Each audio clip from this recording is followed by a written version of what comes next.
जाते हैं तो बदले तो अच्छा है। इसके बाद मैं काला शर्ट ही डाल दिया। हाँ वो तुम आते तो पता से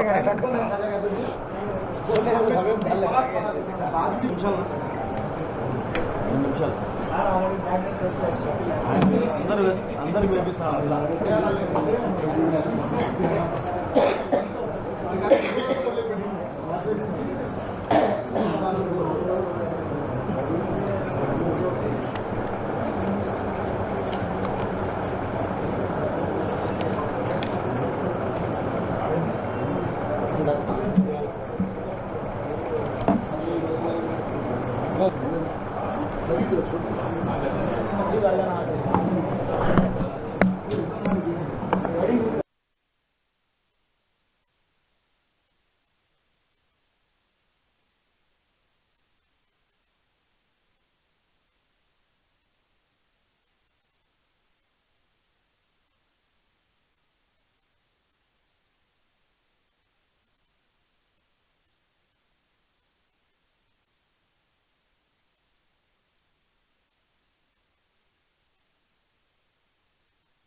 అందరికి కూడా నమస్కారాలు.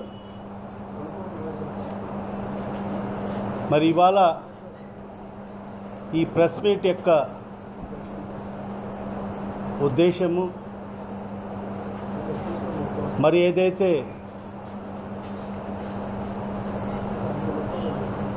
ఎన్డీఏ ప్రభుత్వం ఈరోజు లోక్సభలో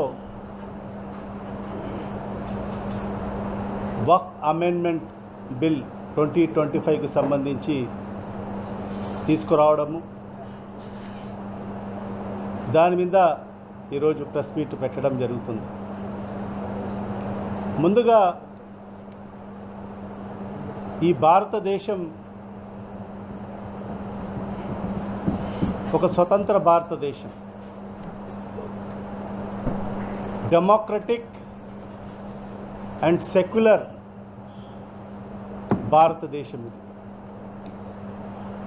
ఈ దేశం బాబాసాహెబ్ అంబేద్కర్ గారు రచించిన రాజ్యాంగం పైన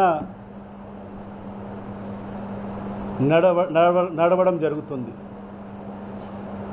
మరి అలాంటి రాజ్యాంగాన్ని ఈరోజు తూట్లు పొడుస్తూ మరి ఈరోజు ఎన్డీఏ ప్రభుత్వం ఒక నల్ల చట్టాన్ని వక్ఫ్ అమెండ్మెంట్ బిల్ అనే పేరుతో ముస్లింలకు అన్యాయం చేసే విధంగా ఈ బిల్ తీసుకురావడం చాలా దుర్మార్గం అని చెప్పి కూడా ఈ సందర్భంగా తెలియజేసుకుంటున్నాను. మరి ఆ బాబాసాహెబ్ అంబేద్కర్ గారు రచించిన రాజ్యాంగం ఒక గొప్ప రాజ్యాంగం. ప్రపంచంలోనే రచించిన రాజ్యాంగాల్లో అతిపెద్ద రాజ్యాంగం మన భారత రాజ్యాంగం. ఈరోజు మన దేశమే కాదు, ప్రపంచ దేశాలన్నీ కూడా గర్వించదగ్గ రాజ్యాంగం ఆ రోజు బాబాసాహెబ్ అంబేద్కర్ గారు రచించి ప్రతి ఒక్కరి హక్కులను మరి ఆయన దాంట్లో పొందుపరచడం జరిగింది. తద్వారానే ఈరోజు ఈ రాజ్యాంగం వచ్చి సుమారుగా మన భారతదేశానికి స్వతంత్రం వచ్చి మరి ఈరోజు రాజ్యాంగం కూడా అమలయ్యి సుమారుగా 70 సంవత్సరాల్లో మరి ఈరోజు అందరూ కూడా భారతదేశంలో హిందూ, ముస్లిం, క్రైస్తవులు, మరి సిక్కులు అందరూ కూడా ఒక సోదరభావంతో ముందుకు వెళ్తున్నారంటే మరి డాక్టర్ బాబాసాహెబ్ గారి ఏదైతే రచించిన రాజ్యాంగం యొక్క గొప్పతనం అని చెప్పి కూడా ఈ సందర్భంగా తెలియజేసుకుంటున్నాను. మరి ఆయన రచిస్తూ మరి ఏదైతే ఈ నల్ల చట్టం ఏదైతే ఈరోజు తీసుకురావడం జరిగిందో, ముందుగా ఈ రోజుని మనము బ్లాక్ డేగా పరిగణించాల్సిన అవసరం కూడా ఎంతైనా ఉంది. స్వతంత్ర భారతదేశంలో ఈ రోజుని మనం ఒక బ్లాక్ డేగా పరిగణించాల్సిన అవసరం కూడా ఎంతైనా ఉంది. మరి తమ రాజ్యాంగంలో మరి డాక్టర్ బాబాసాహెబ్ అంబేద్కర్ గారు మరి ఆర్టికల్ 14, ఆర్టికల్ 15, ఆర్టికల్ 25, ఆర్టికల్ 26 దీంట్లో ఏం చెప్తున్నారంటే ఆర్టికల్ 14 ఏం చెప్తుందంటే rejects any type of discrimination based on caste, race and religion, place of birth or sex. The article is having a wide ambit and applicability to safeguard the rights of people residing in India. దీని అర్థం ఏమంటే రాజ్యాంగంలో article 14 ఏం హక్కు కల్పిస్తుందంటే ఈ దేశంలో ఉండే ప్రతి ఒక్కరు కూడా సమానులు. ఇక్కడ ఎక్కడ కూడా మతాలు కానీ క్యాస్ట్ మరి రిలీజియన్ కానీ మరి వాళ్ళు ఎక్కడ పుట్టారనేది మరి దానికి భేదాభిప్రాయాలు లేకోకుండా అందరికీ రాజ్యాంగం సమాన హక్కులు కల్పిస్తుంది అని చెప్పి ఆర్టికల్ 14 చెప్పడం జరుగుతుంది. మరి అదేవిధంగా ఆర్టికల్ 15 మనం ఒకసారి చూడగలిగితే prohibition of discrimination on grounds of religion, race, caste, sex or place of birth. మరి ఇది కూడా మనం ఏదైతే ఇప్పుడు మాట్లాడుకున్నామో మరి అదే విధంగా ఇక్కడ రాజ్యాంగంలో మన ఈ భారతదేశంలో ఎక్కడ కూడా మతాలకు సంబంధించి కానీ మరి వాళ్లకు రేస్ అంటే క్యాస్ట్ పరంగా కానీ మరి వాళ్ళ సెక్స్ పరంగా కానీ మరి వాళ్ళు ఎక్కడ పుట్టారు అనేది భేదాభిప్రాయాలు లేకుండా అందరికీ సమాన హక్కులు మరి రాజ్యాంగం కల్పించడం జరుగుతుంది. మరి ఇలాంటి గొప్ప రాజ్యాంగాన్ని మరి ఈరోజు ఈ కేంద్ర ప్రభుత్వం ఎన్డీఏ ప్రభుత్వం మరి ఈరోజు తీసుకొచ్చిన నల్ల చట్టం ఏదైతే వక్ఫ్ అమెండ్మెంట్ బిల్ 2025 ఇది రాజ్యాంగ విరుద్ధం అని చెప్పి కూడా ఈ సందర్భంగా తెలియజేసుకుంటున్నాను. ఎందుకంటే ఆర్టికల్ 14, ఆర్టికల్ 15, ఆర్టికల్ 25, ఆర్టికల్ 26 ఇవన్నీ కూడా ఇంకోటి ఆర్టికల్ 26 ఏం చెప్తుందంటే freedom to manage religious affairs. మీకు స్వేచ్ఛ ఇస్తున్నాము, మీ మతపరమైన ఆచారాలు కానీ మీ మతపరమైన సంస్థలు ఏర్పాటు చేసుకునేదానికి మీ స్వతహాగా నడుపుకునేదానికి మీకు ఈ రాజ్యాంగం హక్కు కల్పిస్తుందని చెప్పి కూడా ఆర్టికల్ 26 మనకు హక్కు కల్పించడం జరుగుతుంది. మరి ఇవన్నీ కూడా చూసుకుంటే మరి ఈరోజు ఏదైతే ఈ చట్టం తీసుకురావడం వల్ల మరి ఈరోజు రాజ్యాంగ వ్యతిరేక బిల్ అని చెప్పి కూడా ఈ సందర్భంగా నేను తెలియజేసుకుంటున్నాను. మరి ఈరోజు వక్ఫ్ అమెండ్మెంట్ బిల్ 2025 మరి ఈరోజు ఈ కేంద్ర ప్రభుత్వానికి ఎన్డీఏ ప్రభుత్వానికి ఎందుకు ఈ బిల్ తీసుకురావాల్సి వచ్చిందో మరి అర్థం కాని పరిస్థితి ఈరోజు మనందరికీ కూడా తెలియని పరిస్థితి. మరి ఈరోజు దేశంలో వక్ఫ్ చట్టం అమలైతే ఏదో దేశం ప్రపంచంలో అగ్రగామిగా నిలబడుతుందా? ఈరోజు దేశంలో అనేక సమస్యలు ఉన్నాయి. పేదరిక నిర్మూలన పెద్ద సమస్యగా ఉంది. నిరుద్యోగ ఉపాధి అవకాశాలు దేశంలో ఎక్కడ చూసినా కూడా ఏ రాష్ట్రంలో కూడా పెద్ద సమస్యగా మారింది. మరి అలాంటి పెద్ద పెద్ద సమస్యలన్నీ కూడా పెడచెవిన పెట్టి మరి ఈరోజు ఈ ముస్లింలకు సంబంధించి వక్ఫ్కు సంబంధించి ఈ బిల్ని తీసుకురావడము ఎంతవరకు సమంజసమో ఒకసారి ఆలోచన చేయాల్సిన అవసరం కూడా ఎంతైనా ఉందని చెప్పి కూడా ఈ సందర్భంగా తెలియజేసుకుంటున్నాను. ఇది కేవలం ఈరోజు ఎన్డీఏ ప్రభుత్వం, భారతీయ జనతా పార్టీ ప్రభుత్వం కేవలం మైనార్టీలను, ముస్లిం మైనార్టీలను అనదొక్కి మరి ఈరోజు ఈ రాష్ట్రం, ఈ దేశంలో వాళ్ళు పౌరులు కాదు, మరి వాళ్లకు ఒక ద్వితీయ శ్రేణి పౌరులుగా మరి ఏదైతే పరిగణించి మరి ఈ రకంగా ఈ చట్టాలని తీసుకొస్తున్నట్టుగా మన అందరికి కూడా అర్థమవుతున్న పరిస్థితి మనందరూ గమనించాల్సిన అవసరం ఉంది. మరి ఈరోజు వఫ్ దానికి సంబంధించి దాని నిర్వచనమే ఈరోజు మార్చివేసిన పరిస్థితి మొదటిగా మనం గమనించాలి. ఏదైతే సవరణలు వాళ్ళు ఏదైతే చేస్తున్నారో అమెండ్మెంట్ అని చెప్పి అమెండ్మెంట్ రూపంలో మరి మొదటిగా ఈ వక్ఫ్ చట్టం అనేది 1954లో మరి ఈ వక్ఫ్ చట్టం మన దేశంలో అమల్లోకి రావడం జరిగింది. మరి 54లో వక్ఫ్ చట్టం అమల్లోకి వచ్చిన తర్వాత దఫాలుగా ఒక 3-4 సార్లు దాన్ని అమెండ్మెంట్ చేసిన పరిస్థితి కూడా మనం చూసాం. కానీ ఈరోజు చేస్తున్న ఈ అమెండ్మెంట్స్కు గతంలో చేసిన అమెండ్మెంట్స్కు చాలా భిన్నంగా కేంద్ర ప్రభుత్వం వివరిస్తున్న శైలి కూడా మన అందరికీ కూడా తెలిసిన విషయమే. మరి గతంలో ఏదైతే సవరణలు జరిగాయో మరి అక్కడ స్టేక్ హోల్డర్స్ యొక్క అభిప్రాయాలను సేకరించిన తర్వాతనే మరి ఆ రోజు ఎవరైతే వక్ఫ్కు సంబంధించి ముస్లిం మైనార్టీల మత పెద్దలతో కానీ మరి ఆ సంఘ పెద్దలతో కానీ మరి ఆ సంస్థల పెద్దలతో మరి చర్చించిన తర్వాతనే మరి ఆ రోజు మరి దానికి అమెండ్మెంట్స్ జరిగిన పరిస్థితి. 1970లో కొన్ని సంస్కరణలు జరిగాయి, 1984లో సంస్కరణలు జరిగాయి, 1995లో ఒకసారి సంస్కరణలు జరిగాయి, 2013లో కూడా ఒక సంస్కరణలు జరిగాయి.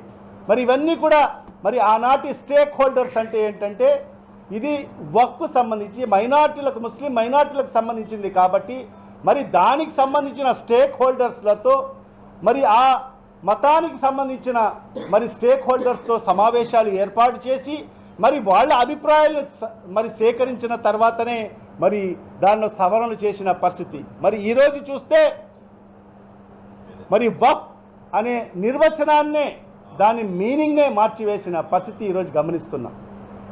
వక్ఫ్ అనేది ఏంటంటే మన పూర్వీకులు దశాబ్దాలుగా 400-500 సంవత్సరాల మునుపు నుంచి కూడా మరి ఏదైతే మా పూర్వీకులు మరి మనకు సంబంధించిన ఏదైతే మసీదులు ఉన్నాయో, దర్గాలు ఉన్నాయో, ఆషూర్ ఖానాలు ఉన్నాయో, మనకు సంబంధించిన శ్మశాన వాటికలు ఉన్నాయో మరి దాని నిర్వహణల కోసం మరి ఆ రోజు మా పూర్వీకులు మరి తమ భూముల్ని మరి ఆ రోజు ఏదైతే గిఫ్ట్గా ఇచ్చిన పరిస్థితి.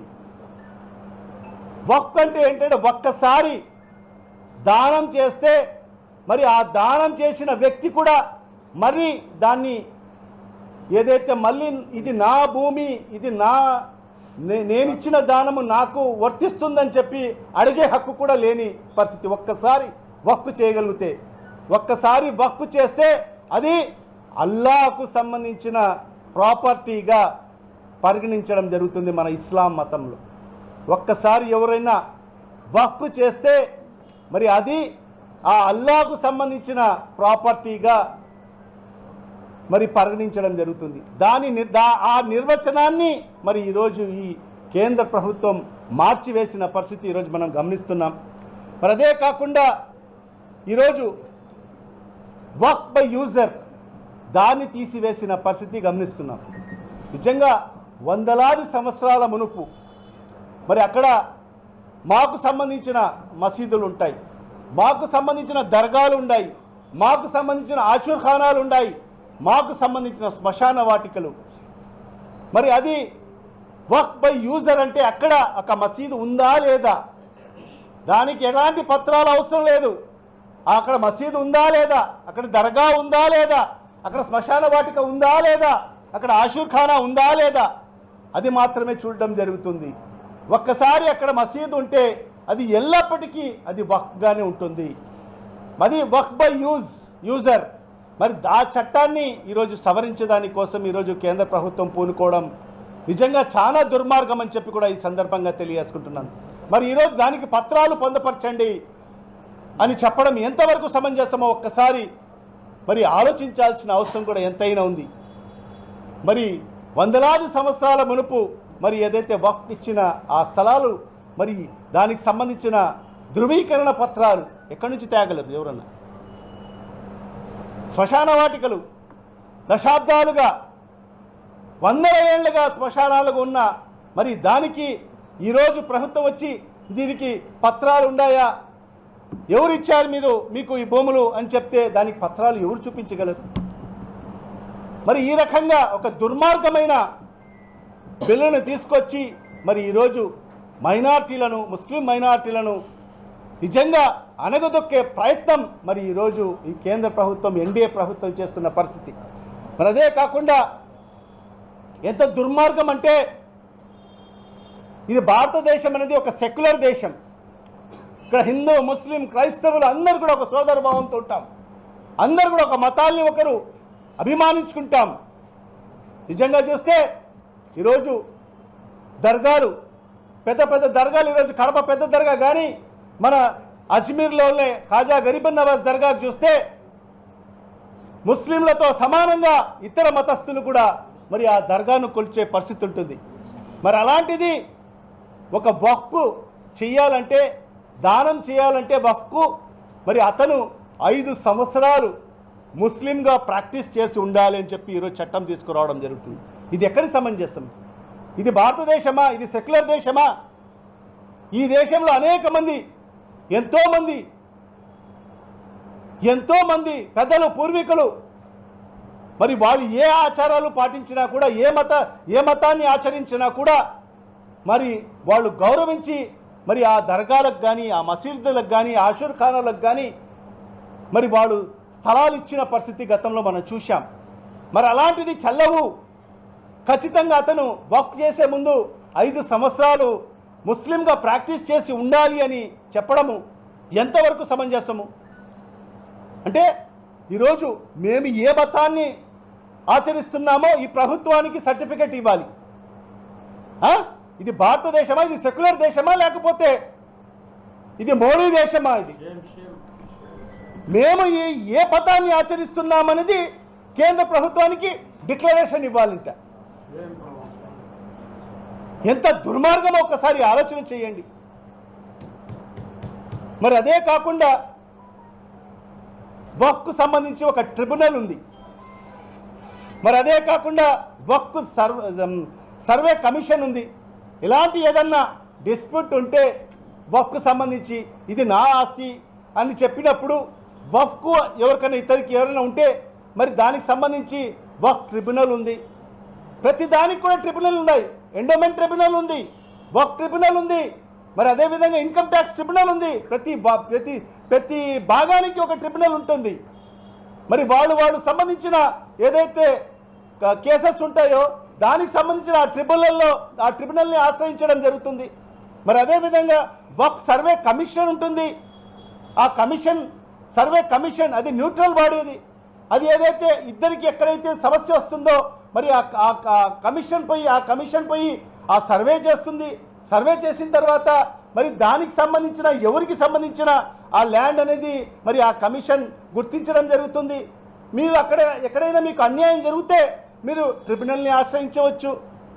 ఒకవేళ మీకు ట్రిబ్యునల్లో కూడా అన్యాయం జరిగితే మరి దాన్ని కూడా గతంలోనే చట్టంలో ఉంది. మీరు హైకోర్టుకు ఆశ్రయించవచ్చు, సుప్రీంకోర్టును ఆశ్రయించవచ్చు. ఈరోజు అనేక కేసులు ఈరోజు హైకోర్టులో పెండింగ్ ఉన్నాయి. సుప్రీంకోర్టులో ఈరోజు వక్ఫ్కు సంబంధించిన కేసులు పెండింగ్లో ఉన్నాయి. మరి అవన్నీ కూడా ఈరోజు కేవలం సర్వే కమిషన్ యొక్క అధికారాలను తగ్గించేయాలి, ఆ ట్రిబ్యునల్ అధికారాలను తగ్గించేయాలి. మరి అవన్నీ కూడా అధికారాలు తీసుకువచ్చి ఎవరికి కట్టబెడుతున్నారంటే డిస్ట్రిక్ట్ మ్యాజిస్ట్రేట్, కలెక్టర్ని ఈరోజు అధికారులు కట్టబెట్టే పరిస్థితి ఉంది.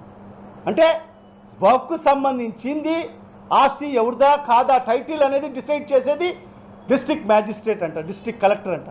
డిస్ట్రిక్ట్ కలెక్టర్ ఎవరి ఆధ్వర్యంలో పనిచేస్తాడు? ప్రభుత్వం ఆధ్వర్యంలో పనిచేస్తాడు. మీకు కాక ఇతరులకు పనిచేస్తాడా అతను? ఇది ఎక్కడి వరకు న్యాయం అనేది ఒక్కసారి ఆలోచన చేయాలి. కోర్టులు ఉన్నాయి, టైటిల్ డిసైడ్ చేసేది డిస్ట్రిక్ట్ మ్యాజిస్ట్రేట్ కాదు. డిస్ట్రిక్ట్ మ్యాజిస్ట్రేట్కి టైటిల్ హక్కు డిసైడ్ చేసే హక్కు ఎక్కడ కూడా ప్రసాదించలేదు. కేవలం ఒక్క కోర్టుకు మాత్రమే, జ్యుడిషియరీకి మాత్రమే ఉంది టైటిల్ నీదా కాదా అనేది టైటిల్ డిసైడ్ చేసే హక్కు ఒక్క జ్యుడిషియరీకి మాత్రమే ఉంది. మరి అలాంటి హక్కుల్ని కూడా తీసేసి ఈరోజు వాళ్ళ స్వాధీనంలో చేసుకోవాలి అని చెప్పి ఈరోజు డిస్ట్రిక్ట్ మ్యాజిస్ట్రేట్కు హక్కులు పొందుపరచాలని చెప్పి కూడా మరి ఈ బిల్లు పొందుపరచడం జరిగింది. మరి ఇవన్నీ కూడా చూసుకుంటుంటే కేవలం ఈ బిల్లు తీసుకువచ్చి ఈరోజు దేశంలో ఈరోజు మన మంత్రి మైనార్టీ వెల్ఫేర్ మినిస్టర్ ఏం పేరు కిరణ్ రిజిజు ఆయన మాట్లాడుతున్నాడు. ఆయన ఏం చెప్తున్నాడంటే దేశంలో ల్యాండ్ బ్యాంక్ అందరికి ఎక్కువ ఎవరి కాడ ఉందంటే 3వ స్థానంలో వక్ఫ్ బోర్డు ఉంది అని చెప్పడం జరుగుతుంది. అంటే సుమారుగా 9 లక్షల ఎకరాలు ఈరోజు వక్ఫ్ బోర్డు ఆధీనంలో ఉంది. మొదటి స్థానంలో రైల్వే డిపార్ట్మెంట్ ఉంది. మరి అదేవిధంగా 2వ స్థానంలో డిఫెన్స్ డిపార్ట్మెంట్కి ఉంది అని చెప్తాడు. అంటే రైల్వే డిపార్ట్మెంట్ ఉండే ఏదైతే భూములు ఉన్నాయో మరి అవన్నీ కూడా ప్రభుత్వ భూములు కావా అని ఆయన మాట్లాడుతున్నాడు. మరి అదేవిధంగా డిఫెన్స్కి సంబంధించిన భూములన్నీ కూడా మరి ఆ కేంద్ర ప్రభుత్వానికి కాదా, మరి ఆ 2 కేంద్ర ప్రభుత్వానికి ఉన్నప్పుడు మరి వక్ఫ్కు సంబంధించిన ఆ భూములు ప్రభుత్వానికి కాదా అని చెప్పి మరి ఆయన మాట్లాడుతున్నాడు. మరి ఆయన ఏ విధంగా మాట్లాడుతున్నారో అర్థం కాని పరిస్థితి. అంటే రైల్వేస్కి ఎవరిచ్చారు భూములు? ప్రభుత్వం ఇచ్చింది. డిఫెన్స్కి ఎవరిచ్చారు? ప్రభుత్వం ఇచ్చింది. వక్ఫ్కు ఎవరిచ్చారు? మీరిచ్చారా? ప్రభుత్వం ఇచ్చిందా భూములు? మా పూర్వీకులు ఇచ్చారు. మా పూర్వీకులు ఇచ్చిన భూములది, దానం చేసిన భూములవి. మీకు ఎలా అధికారం వస్తుంది? ఈ ప్రభుత్వానికి ఎలా అధికారం వస్తుంది? వక్ఫ్ పైన, వక్ఫ్ భూముల పైన మా పూర్వీకులు దానం చేసిన భూములవి. మా మద్రసాల కోసం, మా మసీదుల కోసం, మా దర్గాల కోసం, మా ఆషర్ ఖానాల కోసం, మా శ్మశాన వాటికల కోసం మరి ఆనాడు మహనీయులు వాళ్ళందరూ కూడా దారదత్తం చేయడం జరిగింది. మరి అలాంటిది ఈరోజు మంత్రి మాట్లాడుతూ మరి డిఫెన్స్ భూములు మనవి అయినప్పుడు, రైల్వే భూములు మనవి అయినప్పుడు వక్ఫ్ భూములు మనవి కాకపోతాయా అని చెప్పి చెప్పడము ఎంతవరకు సమంజసమో ఒక్కసారి ప్రజలందరూ కూడా ఆలోచన చేయాల్సిన అవసరం కూడా ఎంతైనా ఉందని చెప్పి కూడా ఈ సందర్భంగా తెలియజేసుకుంటున్నాను. మరి ఖచ్చితంగా దీన్ని ఏదైతే ఈ వక్ఫ్ చట్టాన్ని మేము అసలే సమ్మతించము, మీరు ఈ నల్ల చట్టాన్ని ఈరోజు మైనార్టీల మీద రుద్దేదాని కోసం మీరు ప్రయత్నం చేస్తున్నారు.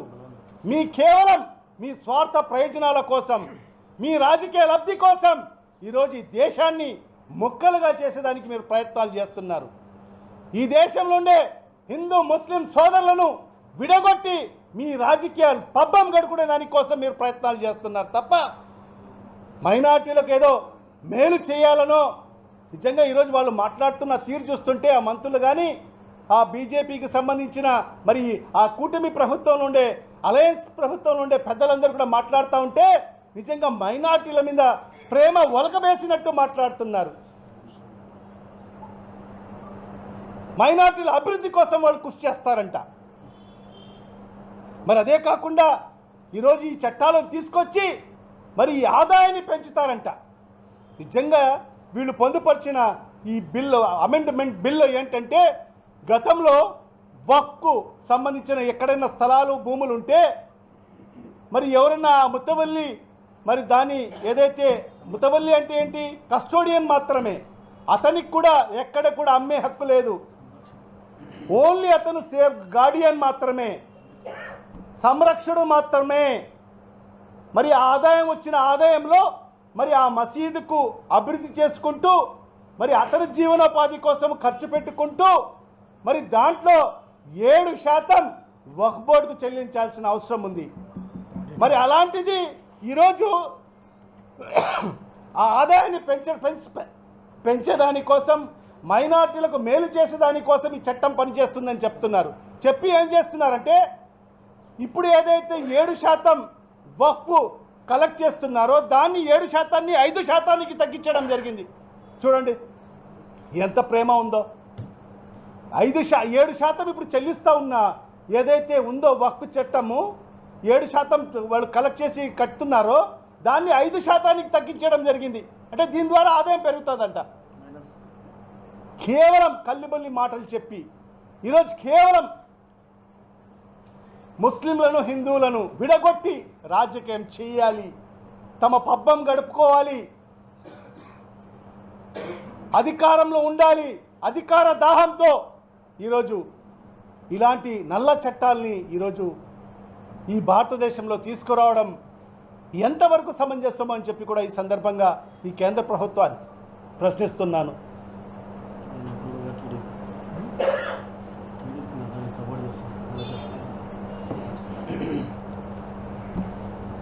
మరి దానికి తోడుగా ఎన్డీఏ ప్రభుత్వంలో కూటమిగా ఉన్న మరి ఈ రాష్ట్రానికి సంబంధించిన తెలుగుదేశం ప్రభుత్వం, కూటమి ప్రభుత్వం మరి దానికి ఒత్తాసు పలుకుతూ మరి ఈ నల్ల చట్టాన్ని వక్ఫ్ అమెండ్మెంట్ బిల్లుకు సపోర్ట్ చేయడం జరిగింది. ఎంత దుర్మార్గమో ఒకసారి ఆలోచన చేయండి. ఈరోజు పార్లమెంట్లో టి కృష్ణప్రసాద్ బాపట్ల ఎంపీ గారు మాట్లాడుతూ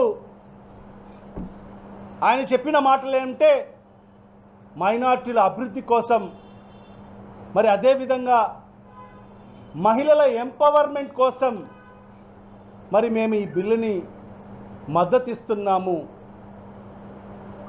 అంటే మైనార్టీల అభివృద్ధి కోసం ఈ బిల్లుని సపోర్ట్ చేస్తున్నారంట. మొన్నటి వరకు మొన్న పవిత్ర రంజాన్ మాసంలో ఇఫ్తార్ విందు కూటమి ప్రభుత్వం చంద్రబాబు నాయుడు గారు ముఖ్యమంత్రిగా ఏదైతే ఇఫ్తార్ విందులో ఆయన క్లియర్గా చెప్పడం జరిగింది, నేను మైనార్టీలకు అండగా ఉంటాను, మైనార్టీల మీద ఈగ వాలనీయను అని చెప్పిన పెద్ద మనిషి ఈరోజు మైనార్టీలకు అనగదొక్కే ఈ నల్ల చట్టానికి మద్దతిస్తున్నాడు.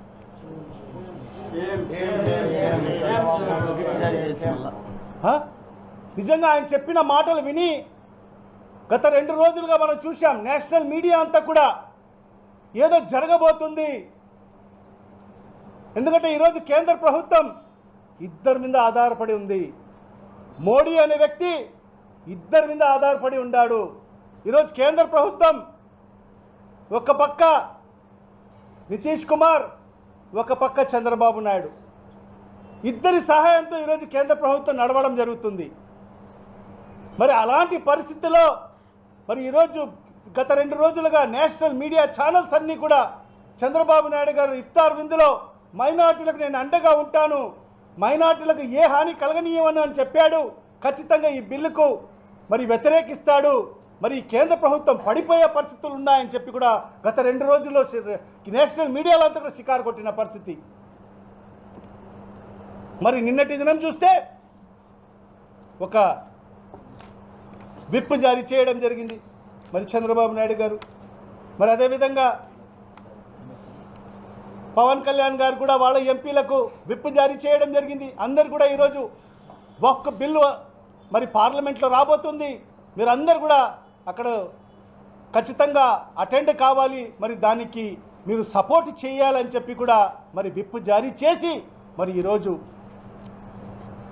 ఆ బిల్లుకు సపోర్ట్ చేయడం జరిగింది. నేను ఒకటే చంద్రబాబు నాయుడు గారికి చెప్తున్నాను,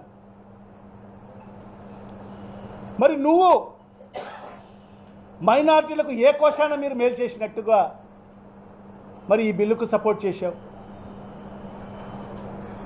మరి ఆయన ఎంపీ కూడా మాట్లాడుతూ మహిళలకు పెద్దపీట వేసే దిశలో మేము ఈ బిల్లును సపోర్ట్ చేయడం జరిగిందని చెప్తున్నారు.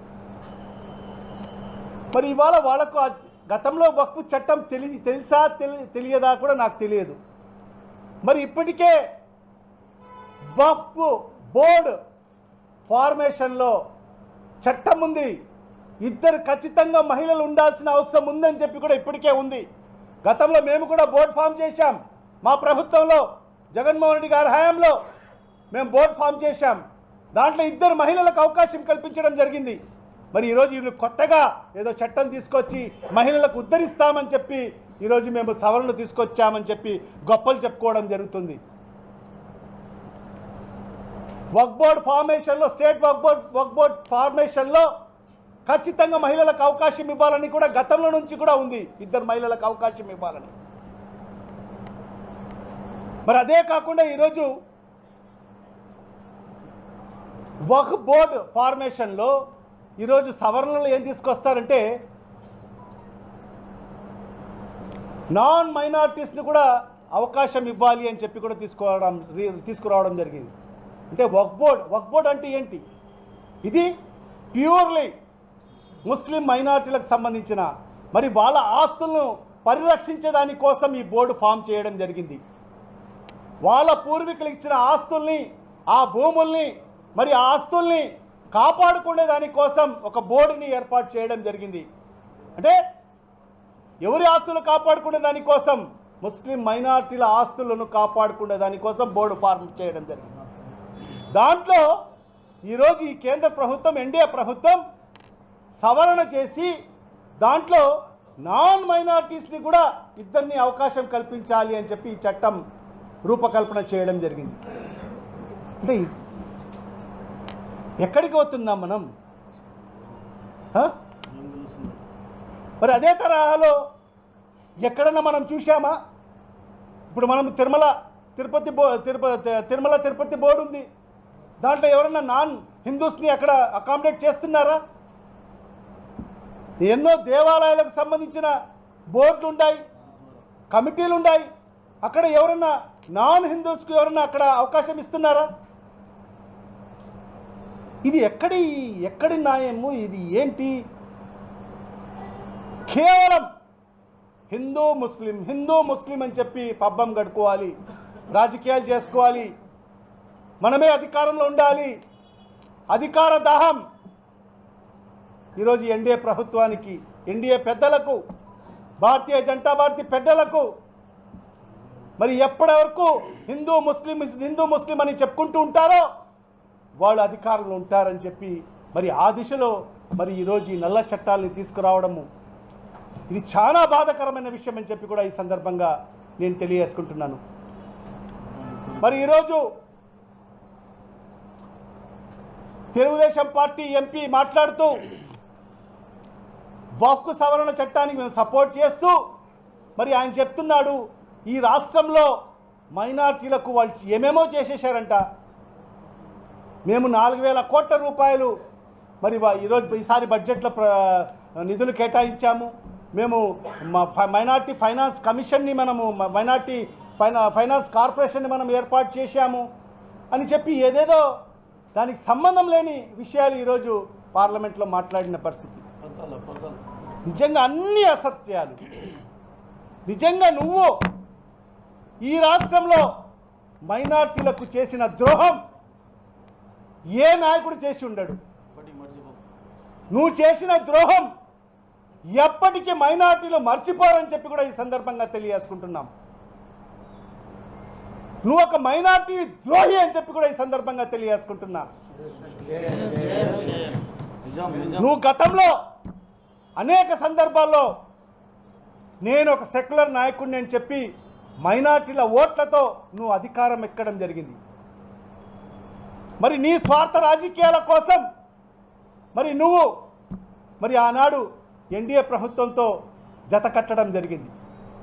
మరి తర్వాత నీ అవసరం తీరిపోయిన తర్వాత మరి నువ్వేం చెప్పావు? నేను నా జీవితంలో చేయరాని తప్పిదం చేశాను, అది ఎన్డీఏ ప్రభుత్వంలో బీజేపీతో జత కట్టడము. మరి ఈరోజు మీ ముస్లిం సోదరులు అందరూ కూడా నేను క్షమించమని కోరుతున్నాను. భవిష్యత్తులో నేను ఎప్పుడు కూడా భారతీయ జనతా పార్టీతో జత కట్టనని చెప్పి నువ్వు ప్రజలకు మాటిచ్చావు, మైనార్టీలకు మాటిచ్చావు. కానీ ఆ మాట మీద నిలబడలేదు. నువ్వు ఆ మాట మీద నిలబడలేదు. మళ్ళీ 2014లో మళ్ళీ నీ స్వార్థం కోసం, నీ స్వార్థ రాజకీయాల కోసం, ముఖ్యమంత్రి పదవి కోసం మళ్ళొక్కసారి నువ్వు బీజేపీతో జత కట్టావు. మళ్ళీ నువ్వు అధికారంలోకి వచ్చావు. అధికారంలోకి వచ్చిన తర్వాత మరి నువ్వే మళ్ళా అదే ఎన్డీఏ నుంచి బయటికి వచ్చి మరి ఆనాటి ప్రధానమంత్రి నరేంద్ర మోడీని ఏం మాట్లాడావు? ఈ రాష్ట్ర ప్రజలందరూ కూడా ఆ రాష్ట్ర ప్రజలకందరికీ కూడా తెలుసు నువ్వు ఆ రోజు ఏం మాట్లాడావు. మళ్ళా నీకు 2024లో మళ్ళా నేను అధికారంలోకి రాలేనని చెప్పి మళ్ళా నువ్వు అదే భారతీయ జనతా పార్టీతో నువ్వు జత కట్టావు.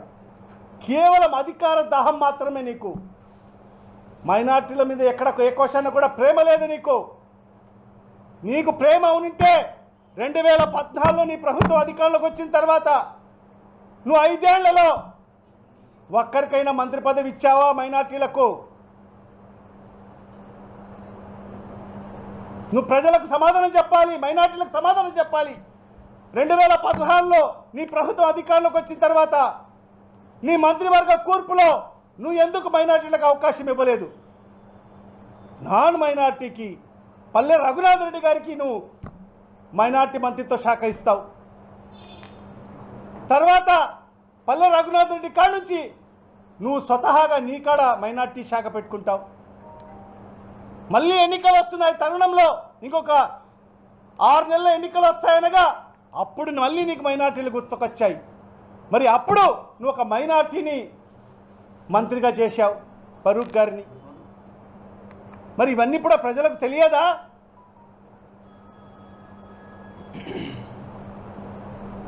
నువ్వు మైనార్టీలకు చేసిన ద్రోహం ఎంత దారుణం అంటే, ఒక్కరంటే ఒక్కరు ఆంధ్ర రాష్ట్ర రాజకీయ చరిత్రలో ఒక ప్రభుత్వం ఏర్పాటు అయ్యేటప్పటికీ మైనార్టీలకు ప్రాతినిధ్యం లేని ప్రభుత్వం బహుశా భారతదేశంలో ఎక్కడైనా ఉందంటే అది ఒక్క ఆంధ్ర రాష్ట్రంలోనే చంద్రబాబు నాయుడు నేతృత్వంలోనే జరిగిందని చెప్పి కూడా తెలియజేసుకుంటున్నా. యూపీ, ఉత్తరప్రదేశ్ భారతీయ జనతా పార్టీ ఒక్కరికి కూడా ఎంపీ, ఒక్కరికి కూడా ఎమ్మెల్యే సీట్ ఇవ్వలేదు. ఇవ్వకపోయినా కూడా ప్రభుత్వ కూర్పున చేసేటప్పుడు యోగి ఆదిత్యనాథ్ ముఖ్యమంత్రిగా ఒకరిని మైనార్టీలకు మంత్రివర్గంలో తీసుకోవడం జరిగింది. అంతకన్నా దారుణంగా నువ్వు మైనార్టీలను అనదొక్కావు నీ 5 ఏళ్ల కాలంలో.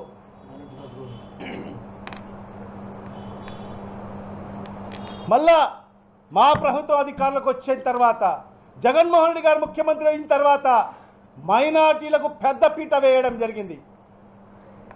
గతంలో ఆ మహానేత డాక్టర్ వైఎస్ రాజశేఖర రెడ్డి గారు మైనార్టీలకు పెద్దపీట వేస్తూ అణగారిన వర్గాలు మైనార్టీలు వాళ్లకు ముందుకు తీసుకువెళ్ళాలి అని చెప్పి ఆనాడు రాజశేఖర రెడ్డి గారు భావించి మరి 4% రిజర్వేషన్లు కల్పిస్తూ మరి వాళ్ళ పిల్లలు కూడా ఉన్నత చదువు చదవాలని చెప్పి మరి ఆ రోజు ఫీజు రియంబర్స్మెంట్ పథకాన్ని తీసుకొచ్చి మైనార్టీల జీవితాల్లో వెలుగు నింపిన వ్యక్తి మరి ఆనాడు ఆ మహానేత దివంగత ముఖ్యమంత్రి అయితే తర్వాత ఆయన తనయుడు శ్రీ వైఎస్ జగన్మోహన్ రెడ్డి గారని చెప్పి కూడా గర్వంగా చెప్పగలను.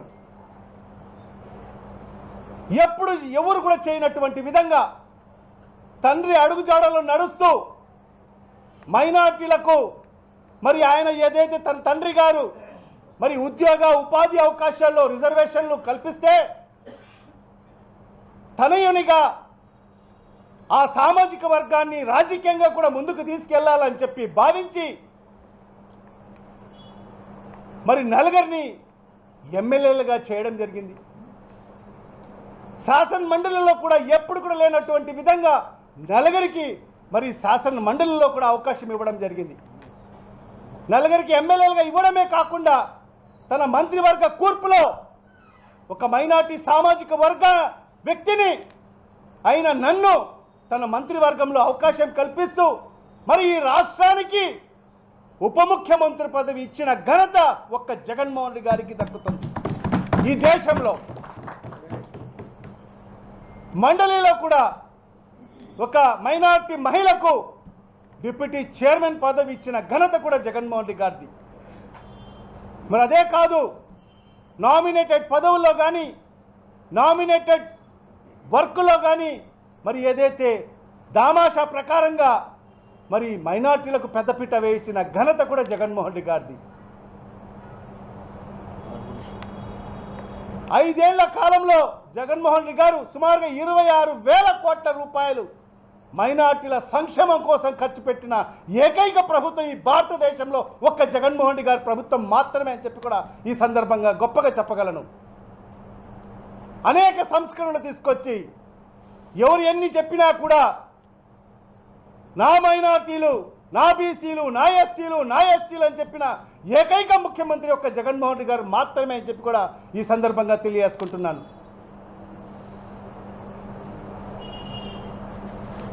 మరి ఆ రకంగా జగన్మోహన్ రెడ్డి గారు పెద్దపీట వేస్తే మరి ఈరోజు నువ్వు ఏదో గొప్పలు చెప్పుకుంటూ మేము మైనార్టీ ఫైనాన్స్ కార్పొరేషన్ చేశాము, మేము ఏదో అది ఇస్తున్నాము, ఇది ఇస్తున్నాము, ఇమాములకు మౌజన్లకు మేము గౌరవవేతనం, ఇవన్నీ కూడా పార్లమెంట్లో మాట్లాడుతున్నారు. వక్ఫ్ బిల్లు గురించి మాట్లాడమంటే మరి ఇవన్నీ కూడా మాట్లాడుతున్నాడు ఆయన పెద్ద మనిషి. నిజంగా ఎంత దారుణము. ఇమాములకు మౌజులకు సంబంధించిన గౌరవ వేతనం గతంలో 3,000 5,000 ఉంటే మా ప్రభుత్వం అధికారంలోకి వచ్చిన తర్వాత జగన్మోహన్ రెడ్డి గారు ముఖ్యమంత్రి అయిన తర్వాత మరి ఆ గౌరవ వేతనాన్ని 10,000కు 5,000కు పెంచిన ఘనత కూడా జగన్మోహన్ రెడ్డి గారిది. అది కూడా పెంచడమే కాకుండా ప్రతి నెల వాళ్లకు వాళ్ళ అకౌంట్లో జమ చేసిన ఘనత కూడా జగన్మోహన్ రెడ్డి గారిది. 5 ఏళ్ళు నిరంతరాయంగా మరి ఆ స్కీమ్ను కొనసాగించడం జరిగింది. కానీ ఇవాళ ఈ కూటమి అధికారంలోకి వచ్చిన తర్వాత చంద్రబాబు నాయుడు ముఖ్యమంత్రి అయిన తర్వాత మరి ఏదైతే ఇప్పుడు 1 సంవత్సరం కాలం అవుతుంది, 12 నెలలు అవుతుంది. ఈ 12 నెలలకు గాను మొన్నటికి మొన్న రంజాన్ మాసంలో 6 నెలలకు మాత్రమే మరి ఇమాములకు మరి మౌజన్లకు గౌరవవేతనం ఇచ్చిన ఘనత కూడా చంద్రబాబు నాయుడు గారిది అని చెప్పి కూడా తెలియజేసుకుంటున్నా. అంటే 12 నెలలు బకాయిలు ఉంటే కేవలం 6 నెలలు మాత్రం ఇచ్చిన పరిస్థితి చంద్రబాబు నాయుడు గారిది అని చెప్పి కూడా తెలియజేసుకుంటున్నా. మరి అదే కాకుండా పవిత్ర హజ్ యాత్రకు వెళ్ళే ముస్లిం సోదరుల కోసం ఈ రాష్ట్రం నుంచే వెళ్ళాలి అని ఆలోచన చేసి మరి ఆనాడు జగన్మోహన్ రెడ్డి గారు మరి ఈ రాష్ట్రం నుంచే మన హాజీలన్నీ కూడా అందరు కూడా వెళ్ళాలి అని చెప్పి ఆలోచన చేసి ఇప్పుడు మన రాష్ట్రం నుంచే మన ఎంబార్కేషన్ పాయింట్ కావాలని చెప్పి పట్టుబట్టి మరి ఆనాడు కేంద్ర ప్రభుత్వంతో మాట్లాడి మరి ఎంబార్కేషన్ పాయింట్ సాధించిన ఘనత కూడా జగన్మోహన్ రెడ్డి గారిది. సాధించడమే కాదు మరి మొదటిసారి ఇక్కడి నుంచి ఎంబార్కేషన్ ప్రారంభించడము, మరి ఆ ఎంబార్కేషన్ పాయింట్ నుంచి మరి ఇక్కడి నుంచి వెళ్ళాలంటే ప్రతి ఒక్క హాజీ 80,000 రూపాయలు అదనపు భారం వచ్చిన పరిస్థితి. మరి అదనపు భారం వచ్చినా కూడా మరి ఖచ్చితంగా నేను భరిస్తాను, ఈ ప్రభుత్వం భరిస్తుందని చెప్పి 24 గంటల్లో 14,51,00,000 రూపాయలు రిలీజ్ చేసిన ఘనత కూడా జగన్మోహన్ రెడ్డి గారిది. మరి ఈరోజు ఆ ఎంబార్కేషన్ పాయింట్ ఎత్తివేసిన పరిస్థితి. ఎందువల్ల అంటే 2024లో మరి ఏదైతే ఈ కూటమి ప్రభుత్వం అధికారంలోకి వచ్చిన తర్వాత మరి ఆ ఏదైతే అదనపు భారం మరి ఈ రాష్ట్ర ప్రభుత్వం కూటమి ప్రభుత్వం మరి వాళ్లకు చెల్లించని పరిస్థితి. దానికి అనుగుణంగానే మరి ఈరోజు మన రాష్ట్రం నుంచి వెళ్ళే హాజీ సోదరులందరూ కూడా ఇతర రాష్ట్రాల నుంచి వెళ్ళేదానికి వాళ్ళ అప్లికేషన్స్ పెట్టుకున్న పరిస్థితి. అంటే ఇదేనా నీకు మైనార్టీల మీద ప్రేమ మమకారం? పవిత్రమైన హజ్ యాత్ర కోసం ఈ రాష్ట్రం నుంచి వెళ్ళే హాజీలకు మైనార్టీలకు నువ్వు సంవత్సరానికి ఒక 14-15 కోట్ల రూపాయలు ఖర్చు చేయలేవా? నీ హంగు ఆర్భాటాల కోసం కోట్లాది రూపాయలు ఖర్చు పెడుతున్నావు.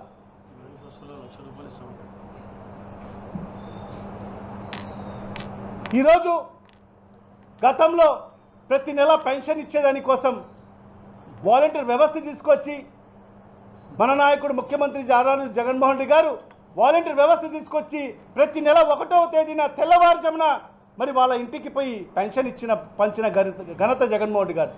మరి అలాంటిది వాలంటీర్లను తీసేసి మరి ఈరోజు ఒక ముఖ్యమంత్రి స్థాయి వ్యక్తి ప్రతి నెల కోట్ల రూపాయలు వెచ్చించి 1వ తారీఖున ఒక పెన్షన్ ఇచ్చేదానికి వెళ్తున్నాడు.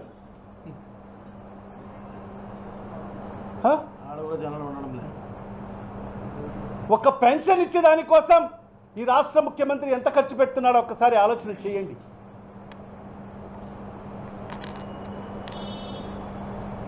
మరి ఇవన్నీ కూడా అంటే మైనార్టీల మీద ప్రేమ లేదు చంద్రబాబు నాయుడు, కపట ప్రేమ. ఖచ్చితంగా ఇవాళ మైనార్టీ వర్గాలన్నీ కూడా ఎదురు చూశాయి. చంద్రబాబు నాయుడు ఈ బిల్లుకు వ్యతిరేకిస్తాడని చెప్పి. కానీ ఆయన స్వార్థం కోసం, ఆయన రాజకీయ లబ్ధి కోసం ఈరోజు నరేంద్ర మోడీ అన్నాల కోసం కోసం ఈరోజు మైనార్టీలను పూర్తిగా విస్మరించడం జరిగింది. నిజంగా మైనార్టీ వర్గం అంతా కూడా ఖచ్చితంగా చంద్రబాబు నాయుడిని మరి ఖచ్చితంగా రాబోయే కాలంలో సమాధి చేస్తారు, ఖచ్చితంగా సమాధి చేస్తారు. నిజంగా ఇవాళ నేను ఒకటే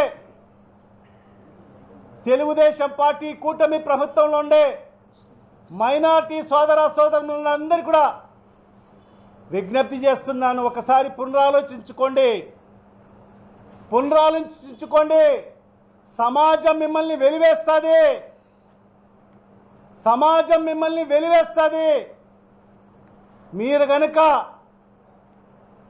ఆ పార్టీలో కొనసాగితే ఖచ్చితంగా ఈ మైనార్టీ సామాజిక వర్గం మిమ్మల్ని అందరినీ కూడా వెలివేసే పరిస్థితులు దగ్గరలోనే ఉన్నాయని చెప్పి కూడా ఈ సందర్భంగా తెలియజేస్తున్నాను.